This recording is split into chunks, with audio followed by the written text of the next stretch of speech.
Because Money is supported through Patreon. That means that our show doesn't have any ads, it doesn't have any product placement. Instead, we're supported by the people who listen to it. People who love the podcast have come together and through Patreon have donated a certain amount of money per episode that we make so that we can keep the show going. If you're interested in learning more or want to become a supporter, you can check us out at patreon.com/becausemoney, or you can click the link just right below this video. Today's episode is our last of 2017. We're going to take the holiday season off and then spend January doing some planning. If you have some episodes or an idea for an episode that you'd really like to hear, you can email us at becausemoneypodcast@gmail.com. We'd love to hear from you and any ideas that you have. But for today, we've got another conversation in a bit of a series that we've been having about bringing on our partners to talk about how we handle relationship monies. Today, Sandi's partner Seth is on to talk about how they handle their money, how they save, how they spend, and how they talk to their kids about how to save and spend and build good financial habits. So, hope you enjoy. Happy New Year. I can definitely grow all kinds of facial hair. I can. You should. No tests or quizzes are necessary. Well, this is what Sandi found out, or what you know when I accidentally grow scruff, is that only this grows. So when I don't shave, it looks like I'm deliberately trying to grow a shitty goatee. You should do that, and then just the hair straight back. I think I've actually, there's a show like that. I was wearing purple satin pajamas and they asked me to grow a beard, which turned into a shitty goatee. And the worst part is that by the end, and this is classic beard with men with beards, is that I thought it looked great. The problem is that it did not. And as soon as I looked back a month later, I was like, oh no, Chris. No. Like I talked myself into it. I was like, you know what? Like, I don't know, because people are too nice. People should have come up to me and been like, what is happening with your face? You need to change it right now. It is absurd. You know, it wouldn't matter because I get that all the time. People, like, they're just like, shave the beard. You look so much better without it. And I'm like, your beard looks awesome. Yeah, why would anyone say that to you? I mean, one of the people that does that the most is Five, so. Oh, no, I actually did co-opt our children into, there was a long-standing campaign. I'm over it now, but there was a campaign to not have this anymore. And I actually did like brainwash Lucy into asking him to shave it off for a while. I have a good reason for having a beard. It didn't work. You don't have a very good reason. Yeah, I do. Whatever. What is your good reason? He thinks he doesn't look good without a beard. He doesn't like the way he looks. You look great with the beard. This is the only evidence that I have. It gives me a chin that I don't normally have. You feel like you don't have like a chin unhair assisted? Yeah, so this, Vain. makes it look like there's, like I'm not Beaker from the Muppets. Fair. I can attest to the fact that he has a chin, but whatever, that's fine. It's okay, fine. so I think that the question that I really have is that if you were to budget for the purchase of a new chin, how would you start having that conversation? Like, would you rather? I feel like that's a conversation that would never happen in our house. The beard is just so much cheaper. It's very economical. It is cheaper than buying a new chin. I have no idea. Like, what's that going to cost? $300, $500? Oh, we're going to do this game again? It's called Chris Says Numbers That Really Have Nothing to Do with Reality. Price is Right on, like, it's like the plastic surgery version of Price is Right. That might be a good game. So you bring somebody out and you say, how much do you think that they spent to look this way? Yeah. And the answer could be 0, or it could be 50. I don't know. It's some number. No. A big number. Did you say $50? I don't know. That's definitely right. $50. Yeah. Any right. plastic surgery, $50. Done. Yeah. Feel like hands down, if that's what your plastic surgeon is charging, you should not do it. It's Dr. Nick. Plastic surgeon. Hands down. And if you learn anything today, kids, no. Yeah, for all the kids that listen to the show. Someday. Aren't we recording this for posterity for our children? There's no other people listening to it now. Well, Seth is here. Who's listening to the show? I'm gonna listen to this episode. Well, thank goodness. Yeah. So there'll be at least one download. Otherwise, our stats, Seth. It'll be a nightmare. That's why, like, this is the most meta episode ever. We take our most dedicated listener, turn him into a guest, and then have him listen to himself. Yeah, I'm just saying that, you know, if any other listeners are really interested in that situation, just send us an email. You can also turn this into a meta and wonderful experience for yourself. And then we will talk about them all the time forever. I feel like the disability episode, I was talked about a lot. And I didn't feel great about it. Ended up dead a few times. You did end up dead a couple of times. Yeah. I'm sorry. It was a shock. Yeah. A real shock. It can be a real shock to listen to an episode of a podcast and find out that you're dead. Yeah. I didn't know. And that Sandi is kind of laughing about it. Like you can tell she's upset, but she's still laughing, and you're like, and she's super rich. So. Yeah. Yeah. And she's rub salt right in the wound. She's debating whether she's better off. Yeah. Well, she's not eating well. So yeah. She ate cheesies for breakfast, obviously. Today? And of course. No. Interesting. And of course, if something like that were to happen, she'd have to rethink everything about how you currently manage your money. Yes. Or a few things. It would change, right? It would have to change.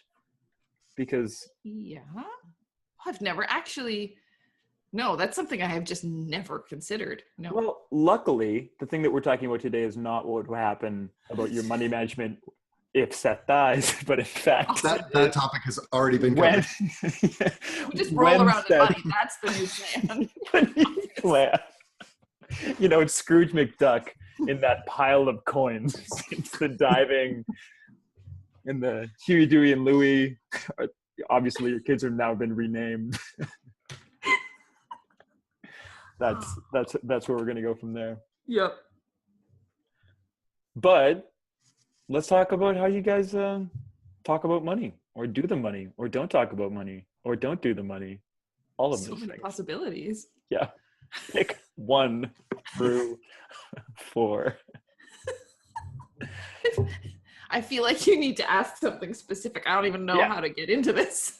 No, it's always tough to kind of dive into a system that exists. So like, why don't we just start with, oh, John, do you have a good... So I was going to start with a question. There is a system, and we'll talk about the system. Yeah. But how did the system come about? Did it evolve just sort of naturally, unspoken, or did you guys have like long drawn sit down conversations like, let's sort out how this is going to work, let's figure out our processes? And has the system changed over time as you've been a couple? Well, it's definitely changed. Yeah. Like when we first got married, he was the only one that had any money. And I had virtually none. So it's a huge change from now. And we just didn't really talk about it. We like immediately, set up a joint account and all that stuff. That was a thing that we did because we were very young. I feel like I need to stress that. But I would do that again. I mean, but we just had no money. So there wasn't much to do. But you were the one that kind of paid the bills and didn't really pay much attention. There wasn't much to pay attention to. Did you set up a joint account because you felt like that's the thing that you do when you're married, or did you kind of talk about that beforehand? And this is what we want to do. No, that was the thing we did, which is funny because that was my family for sure. That wasn't your family. Your parents had separate money. So, but it wasn't a thing that we just sat down and said, well, how should we do this? We just did the thing. Yeah. Well, we had such limited funds. It was like pay the rent, buy the groceries. And you're done. Yeah. That's all your money. So you don't have to make any other choices. No problem. It's just real simple. Yeah, it was at the beginning. It was very simple. Yeah. Well, and then it changed over time. Like I don't remember really the steps towards changing though. I'm sure at some point I started doing stuff. I think when you started working at the bank. Yeah, that was after a couple of years. I would come home with like, hey, sign this. Hey, we have this new account now. Hey, by the way, we have RSPs. I was like, all right, whatever. But the first thing we ever did that was not just like put money into account, take money out of account, pay for things, pay the bills, that kind of thing when I was working at the bank, because I came home and I said, I set up an account for Christmas. And we're putting X number of, I don't remember how much, probably like $10 a month. We're putting some amount of money in it every month, and it's going to be what we spend at Christmas time. And I never really looked back after that. Then everything was systematized. And then he never had a chance to have a say in it at all. Did you want to say in it? No. Well, there you go. Did we answer your question? I don't know that we answered your question, but yes, it's changed a lot over time. And it has not been really ever the case at any point of just sitting down and long drawn out talks about it. We talk about other stuff, not necessarily that. We talk a lot about money. Like the things we want to do with it, but not maybe the structure of how. Yeah. Yeah. And it seems like you guys want to talk a little bit about what your roles are. It sounds, just from what you're talking about, that like it's Sandi's. The system is Sandi's. The money is yours. Is like joint, but the system is very much Sandi's. So like a little bit more about the kind of roles of money management that you have in your family.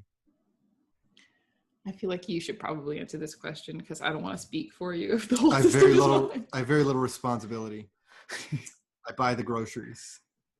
Well, when you took over doing the grocery shopping, that was a bit of a adjustment. That's the main thing that we have to exercise restraint over.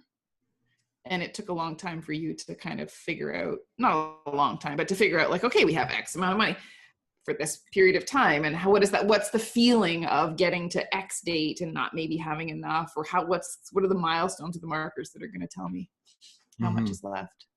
Yeah. And it helps to have the app that I can look at. Oh, well, so that was the thing. So for the longest time, we were like, okay, well, this is how to me, a budget was a thing on a spreadsheet that balanced, like, here's the money that came in, here are all the expenses, and sort of the estimated amounts for the kind of the variable stuff.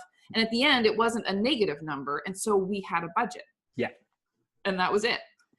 And so that's right. Because it was really important was, of course, this is so cliche, when we came home, or when I found out that I was pregnant with our first feral child, excuse me, I didn't know she was feral yet. That's terrible. We can cut that part out. Nope. Speaking of recording for posterity. No. Well, no, and then I found out, like, I did all the calculations, like, okay, this is going to be the top up from the bank for X number of weeks, and here's going to be my EI, and therefore now the number is budging up to negative, so we have to come up with a system. And I remember thinking we were going to go to cash, right? You were still working for somebody else, and we were going to go for cash. And the thing, I always use this as the line, like, this is why we don't like cash. I don't use cash for budgeting because we would have this pot of cash and we wouldn't split it up because there was so little of it that if he took half and I took half, it's not like we had discretionary money. It was just like, you have half for the groceries that you pick up on the way home, and I have half for the groceries I pick up. And if we like forgot the money or we didn't take enough of it, then you're standing there and you need a box of diapers and like you don't have your cash with you.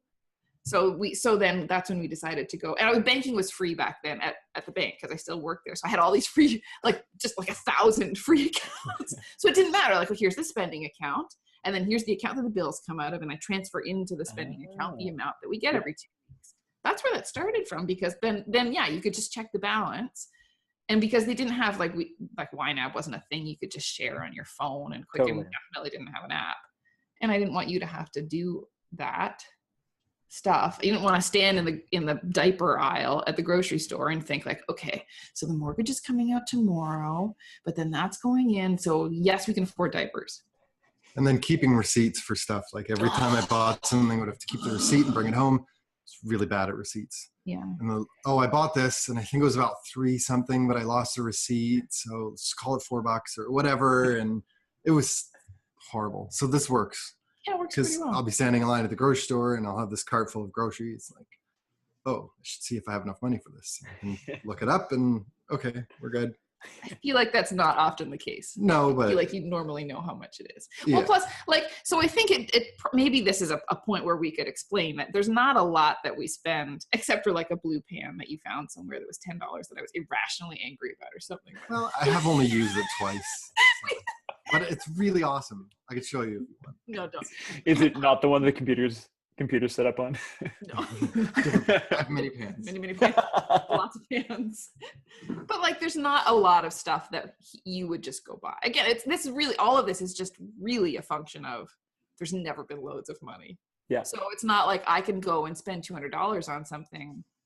To me, that sounds like an enormous amount of money. The idea that, or $50, like there's not a lot of things that we would spend that I would say we don't talk about. Like, we talk about how we spend money all the time. Yeah, like 97% of the money that we spend, we talk about.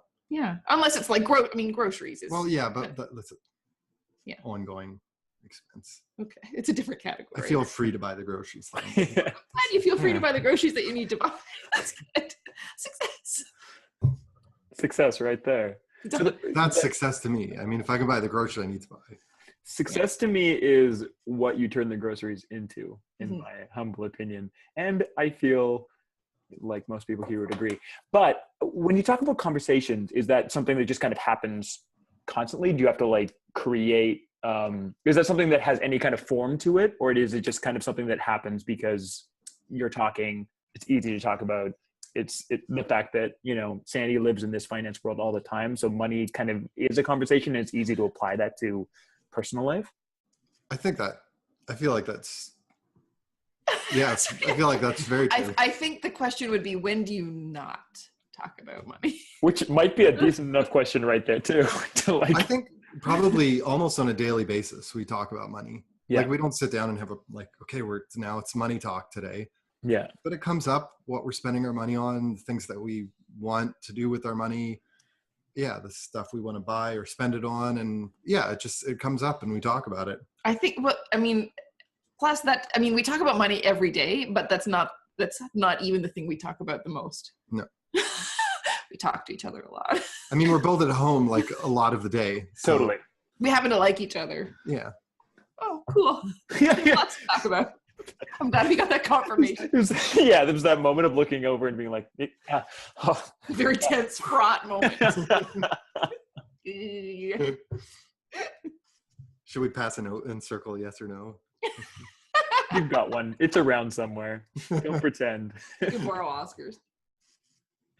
So what about, like, how does that conversation, like, what's the next step for, you know, not the kind of day-to-day stuff, which, you know, the discretionary on whatever level.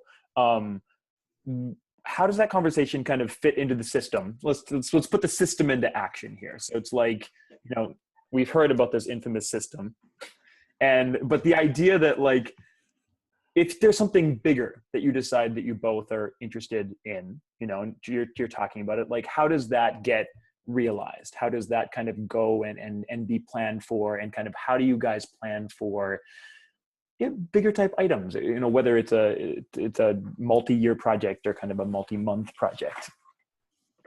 Couch. Oh, well, the couch. That's a good example, right? Couch. Yeah. Well, we talk, like, we really do. We talk about all the things all the time. And it often becomes an exercise. Like, the goal is not necessarily to, like, shut up. It's not, like, okay, so now we need to decide about a couch. It's somebody will say, like, oh, like, okay, the couch is a good example because we bought a fake leather couch in an effort to be wise and cheap, really. It's a really crappy couch. But we needed it to be pull out. And so when it's pull out, and then it's, you know, like, and it needs to survive the 3 children and all, but it peels. And also our children peel it. Well, some of them eat it, maybe. I don't know. Yeah. Once you've peeled it, how are you supposed to not taste it? Sure. You're disinvited. It's just that I understand. Our couch. You tasted it, right? I mean, where he's coming from. That's all I'm just saying. I get where he's coming from. It's not him. It's the other one. That was going to be my second guess. Yeah, it would be. Yeah. So we know that we know it's been bothering us now for, 2 years, I think this has been happening. And so there's a level of, like, we both have a pretty good, like, okay, we're just going to live with it for a while. And then Seth, you'll say, like, oh, we need a new couch. And I found one. And usually for stuff like that, of course, I mean, don't think this is surprising. I'm the one that's like, we don't need one. We have a thing to sit on. It does the thing. It's ugly as sin. But it works. It's fine. Mm-hmm. It's embarrassing, but we can sit on it. So. But we're bigger than that. We know that people don't judge us. We are adults, apparently. We still have friends, sort of. It's the aggressive way that you say it. We still have friends. You don't have a choice about that. And so often with things like this in the past, often with things like this, it'll be Seth's idea. It'll be resistant to it. Well, I will be the one resistant to it. And then something will happen. Like there'll be some kind of, the system will create some new money in some way. Or it just becomes like, okay, no, this is grating. We cannot deal with this anymore. And then I come around. I mean, I think that's the story of everything in our life. You realize, cooking is great. And then I come around, and you like records, and I come around, all that stuff. So we need a new couch. It's true. I mean, there's no denying it. And he found one, and I was like, I don't even want to think about this. And then we bought it. That's the system. I mean, it's not. I've learned to be patient. Yeah, he's very good at. I'm respectful of the resistance, because I know eventually we'll get the things that we need. And so do you kind of think about, do you kind of recognize the fact that there's going to be that like month-long process to be like the first time you suggest to be like month? I said months. Oh, which sorry, I missed the yes. Every year is made of months. This is true. This is very true. To be like, when you suggest, you're like, oh man, that couch, man, it's getting a little old. Maybe that should be replaced. You're like, that's the first seed of a year-long strategy to kind of like. But it's not like, no. oh yeah. No, not at all. Oh, I know. I better start this now, because in a year, then I'll get a couch. And you don't have a manipulative bone in your body. No. You're like, we need a new couch. We should start thinking about that. And Sandy's like, I don't know. And you're like, okay. Yeah, like that. It's a seed. It's kind of a lot like that. Yeah. Sometimes though, if it's something that I do not want to agree ever to, I'll get it right away. Like, listen, I know that you're saying this, and that 8 months from now, it'll be like a real thing. So can you actually just not say it? Because I don't want it to be a real thing. Yeah, sometimes, yeah. Not, I mean, it's not. Here's an example of that. Okay. So our coffee pot broke. Okay. It was the second time. The first time I fixed it, I got the part, I fixed it. It was fine. Several months later, it broke again. So I looked up some reviews on coffee pots that were really good. And I came to her and I said, okay, the coffee pot broke. Here's some new coffee pots. If we decide to get a new one, I found some good ones, or I could order the part and fix it again. And she's like, we're not getting a new coffee pot. Just order the part, fix it. It's way cheaper. And I was like, but if it keeps breaking, like, it might just be the coffee pot. Just, in the end, no, fine. I got the part. Fix coffee pot. Hey, I made a really good argument. We just didn't want to throw a whole big thing into the landfill. Yeah, we tend not to like. It wasn't like a thing that like I really wanted a new coffee pot and she said no and we didn't get one. We talked about it and no, not a lot of like that. No, I like that coffee pot. It's a fine coffee pot. It's a fast coffee pot. It makes good coffee. I just was. So why throw it away? Yeah. I was pre-looking at reviews in case that's a danger sign. That. Nope. Reviews. Nope. Red alert. Plus, it takes him forever to pick something out because he's so good at like, oh, well, these are the characteristics that I need. And this says, well, and then I looked at this and they said, and blah, blah, blah. I like it. So we need months because he needs to find the perfect thing. And then he needs to let me agree to it eventually and come around to the whole idea and then come up with a way to pay for it and then actually own it. It's like, I'm surprised we own anything. It's like our house. It was like our house. This particular house. We should buy that house. No, I'm not putting my children in that gross, it was a gross house. It was nasty. I'm not putting my children in the bathtub. I think 2 weeks later we had the house. That one was very fast. That's very. I never said anything. You just came to me one day and said, "What if we did buy that house?" Stop talking about big things that we buy. Next thing we're gonna do is like, I don't know. I can't even think of anything to buy. We're done. Can't even think of it. That's probably why you don't buy things as often. I can't even think of anything to buy right now. Not a single thing. Not one hot water bottle. No, I really want a new hot water bottle. That's what I would buy right now if I had hot water bottle money. There's something to talk about. Is it the same way with like long-term stuff, like from the day-to-day stuff, like long-term financial stuff, not just purchases, but just like does the conversation kind of skew into that realm, or is that something that you, being the financial planner, kind of think about a little bit more and are more in charge of? Sandi?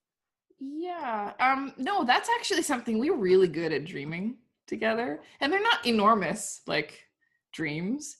Although I think we're pretty typical as like a very late 30s couple, that the idea of retirement, although we know that we need to do things about it, I don't think either one of us have.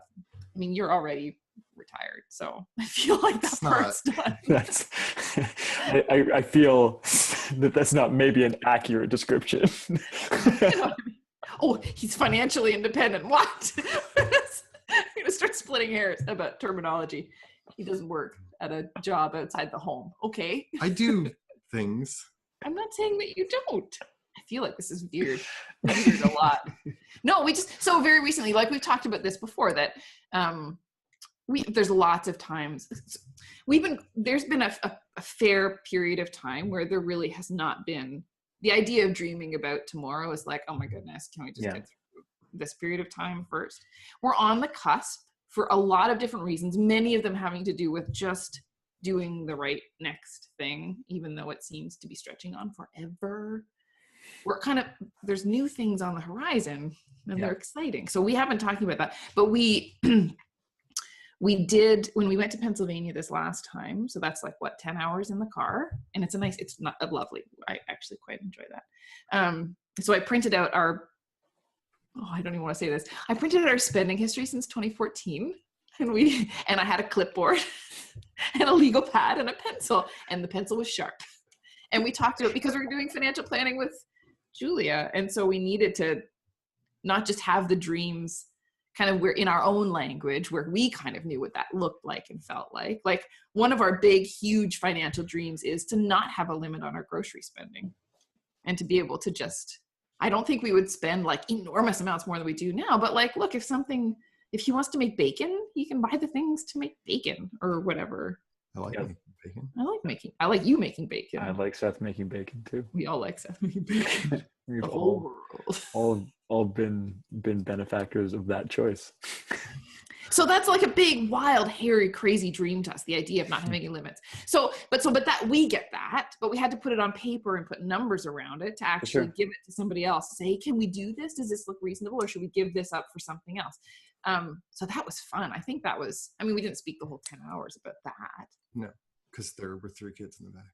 Yeah, and I would have barked. That would have been good. No.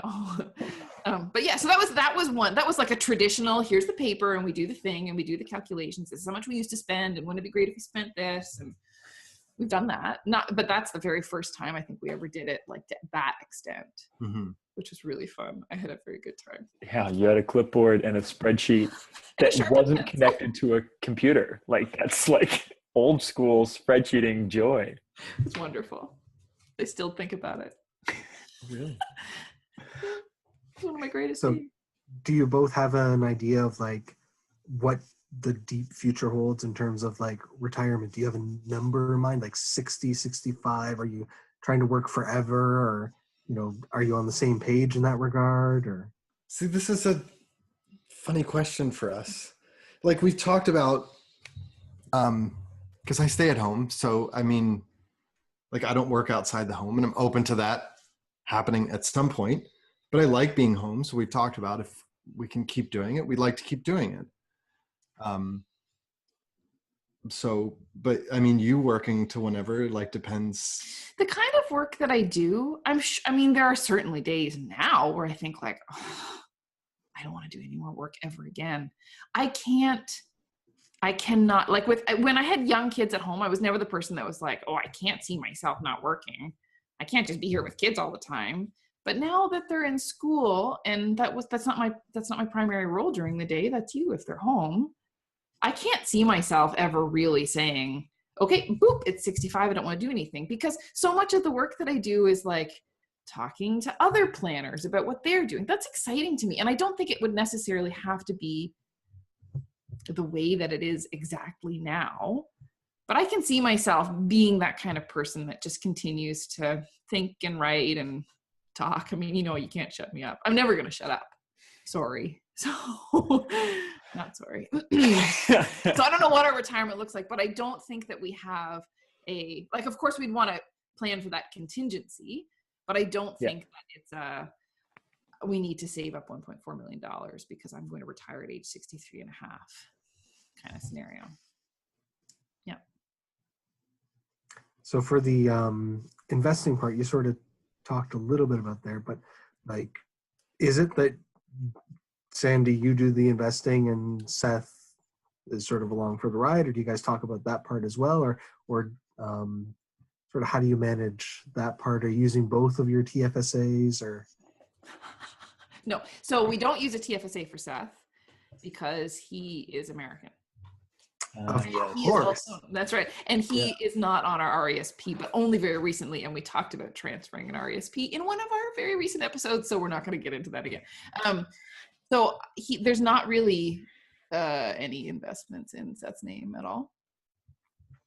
We have very good will, though. It's up to date and current. All the beneficiaries are correct on the registered accounts. But so I think that if you had to be the one to actually make the trades, which are very infrequent, it's a TDE series portfolio, like three fund. I think you could do it, but I've never made him sit down and actually do it. Yeah. So the old plan, I feel like that's the wisest course of action. When I used to work at the bank, the old plan was call Shelley. If Sandi dies, just call Shelley. Just right in the back of this book. And now it's like, okay, I'll call John. You'll hear from me. Like, John, Sandi's dead. Tell me which trades to do. I'm at a loss here. That is the number one thing to do. Expect that call an hour after the return from my body won't be cool. Okay, the kids are in bed. What trades do I do? Finally got a free minute. I got it. Let's talk. Yeah, and hopefully I'll be there to click record. That's a moment that has really not been captured in podcast history. Yeah. I don't know if it's happened in the world, but maybe. Yeah. No, I'm done. Stop talking. I have questions about money and your kids and kind of how you have thought about that, because you've got 3 kids, and how you kind of built them into your financial system, not necessarily just preparing for the future, but I'm specifically talking about how you talk to them about money. Do you do like an allowance thing, or do you do here's some money? Like, how do you kind of work that out? That's always really interesting to hear how parents figure that out. Well, we pay them a very small allowance. It's okay. $5 a month. Is it merit based, or is it flat rate? Yeah, it's flat rate. So socialist household. I know, right? But we do want them to have, like, I guess they contribute nothing to the household. Drawings. Sorry. Lots of drawings. There's a lot of paper. And paper products. No. We wanted them, like, in my house when I was growing up, we got an allowance. It was $3 a month. So you can see where this is going. And it wasn't for chores, or was it? No, it wasn't for chores. But my parents always said, like, we want you to do things around the house because that's part of our relationship. Like, you're a member of the family. We're not going to pay you to clean your room. That's ridiculous. I don't think they used that exact phrasing, but close. And I think the same is true. Like, we don't ever want it. Seth has a very long, it was a very complex relationship with chores and not getting paid for it. So I feel like that's sort of important. Yeah, we don't need to get into all that. No, we don't. We want them to be able to make mistakes with their money while it's still really small stakes. Mm-hmm. So they can spend their money on whatever they want, although we actively discourage them. Like, 2 of our kids are very much like money in the hand, money out of the hand. And as much as it irks me, like, our oldest is the kid that will not spend any money and save up, like, set her eye on a goal that we thought was like, you'll never save your money for that. And it was was quite rapid, actually. It was sooner than I was ready for. But so then the other kids are like, well, it's not fair that she got that thing. And you're trying to explain to them, well, it's not fair because you made it, not like you spent the money. You have the same capacity. You got the same You've $5. made different choices. No. Well, I feel like one of them didn't set a very compelling goal. One of them saw a stuffed, like life-size, almost deer at the toy store and was like, I'm saving up my money for that. But who wants a stuffed life-size deer? So I say that's one of the least appealing animals to have. Like, I'm a stuffed animal fan. I was as a child. I still am it doesn't seem very cuddly. So bony. But you could like it had wires in it or something. So you could bend it and it would stay. I just want to reiterate that it was almost life-size. Like a baby deer or like a like a baby deer. That's still a large deer. It's quite large. It was. I mean, it's good size. Yeah, I'm really glad in many ways that he has not developed the self-control necessary to save his money to buy that stupid thing. Also, the toy store changed owners, and I'm pretty sure they don't even have it anymore. But nevertheless, So we pay them an allowance, but there's not. We talk to them about money a lot. Like, there's not a lot of stuff that we'll talk about that not in front of them, or that we will not talk about in front of them. Mm-hmm. So they hear money all the time. In fact, actually, that's one of the things that I've got somewhere. Nora has been taking notes when we talk about money. Interesting. She started to do like these little proto time value of money calculations. They're all wrong. I mean, they're wrong. Just random numbers and stuff. But like, she's copying down terms on like Foolscap. And if John wanted to go on an amazing vacation, how many N's would it take to have the right P? 10,000. That's exactly right. Because the R it's awesome. I'll find them. I'll dig them up. I have pictures of them somewhere. I'll send them to you. In just a few years, she's going to start like a Tumblr blog where she just writes down all the money things that you guys talk about. My parents' money. And it's going to be a massive personal finance hit.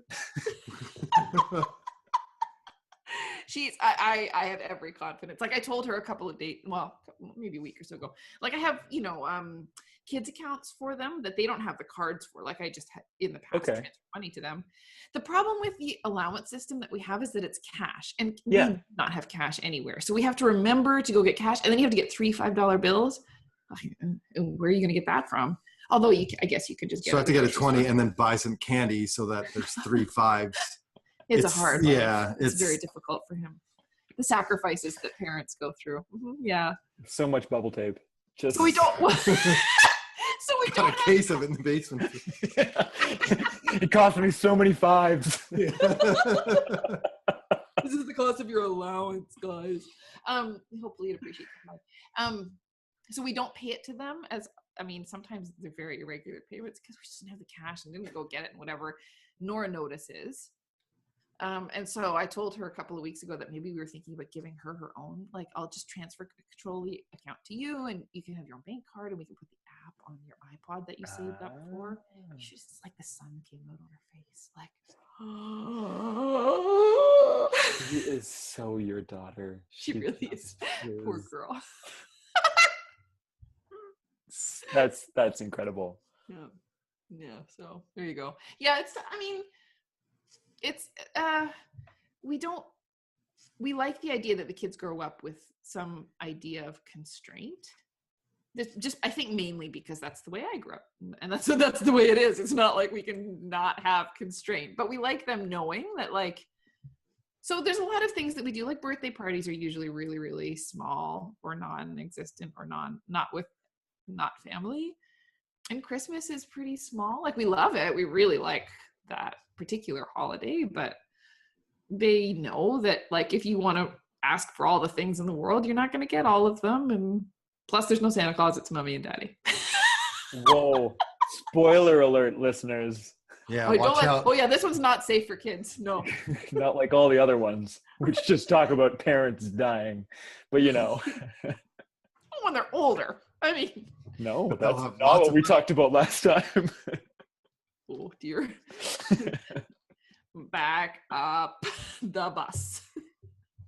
So that idea of just kind of, I like that a lot. I like that, you know, that idea of constraint and just kind of the responsibility to make your own decisions, but really understanding, you know, the consequences for actions. You know, this is I spend, I want, like it's kind of a really great keeping up with the Joneses lesson between siblings. Just to be like, yeah, you can be frustrated that she has this and you don't, but right now everybody's got the same ability to get things. So you can do that, but you have to, it's the trade-off thing. And at least it's kind of, it's in there. I think that's really cool. I hope it works out. Well, that's Time will tell. I guess Nora can do that calculation. The time value of financial training for kids and 10,000 to the power of 40. Okay, so I've got one last question for you. Somebody gives you a check for $5,000 and you can't spend it on anything practical. What do you guys spend it on? Hot air balloon. Can you get a hot air? You know what? I don't think I can get a hot air balloon for $5,000, but you're better at shopping than I am. Yeah, I don't know if it would ever surprised. Yeah, no, I have no idea what hot air balloons are worth. I'm sure that's it seems low. Really, yeah, it seems low. We would definitely go to Stratford. Yeah, for a weekend away. Maybe if we have $5,000, maybe we could go for like 3 days. Amazing. yeah. And okay, nothing else practical. Oh, we would fly to Florida to see your brother. Yes. I think that would use up all of the money, actually. Mm-hmm. That's it. We would go to Stratford and eat all the food and stay at that same place we always stay. And That might use up more than $5,000. Actually, probably would. Well, we could. Anybody Do you want guys a know baby? that sandwich shop? That sandwich shop that's like right near the main like area of Stratford. I feel like we went to a lot of places. I'll send you the link. It's really good. Okay. I love that your dream vacation is Stratford. I'm imagining Really you good mean food there. Stratford, Ontario, right? Yeah. We don't need to go far. That's amazing. We would go to Stratford and eat all the food. This is why you guys are going to be just happy in your life. You're just gonna be happy. You're gonna find ways to just like, I see many trips to Stratford in your future. Oh, metaphorical please. Or literal.